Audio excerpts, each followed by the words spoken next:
Ishkichunga pichka ambirina wasillan kasha katiu machikunarami ñukanchik napu markamanta yachachinawka ichilla wawara ali chakimanta imasna rurasha yawata panapuramanta chusku punchay wawa pakarishka washa. Chasnami yachachirka Silvia Di Lorenzo kaymanta ñawpakman yachachisha pushaw mashi.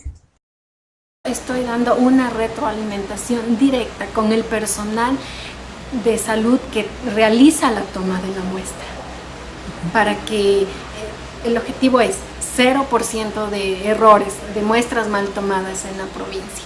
Los participantes, los que están en esta capacitación y los que yo convoqué, son el personal de salud de cada unidad operativa del distrito Napo.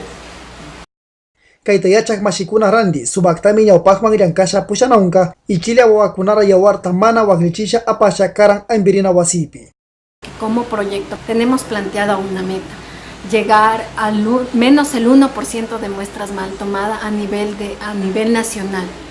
Con esto quiero decir elevar la calidad de la toma, tener la satisfacción del cliente y ampliar la cobertura, tamizar a más niños los que nos sean posibles. Chasnallara kaymanta yachachisha pushaw mashi yachachirkami kaytantanakunatas doctor mashikunawan ñawpakmanmi pushawsha karan killapi rurasha ñukanchik Napu markapi.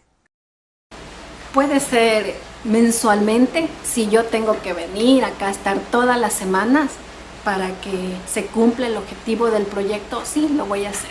Aquí, y que yo vengo y que doy la primera capacitación en referencia al tamizaje, sí, lo voy a venir a hacer.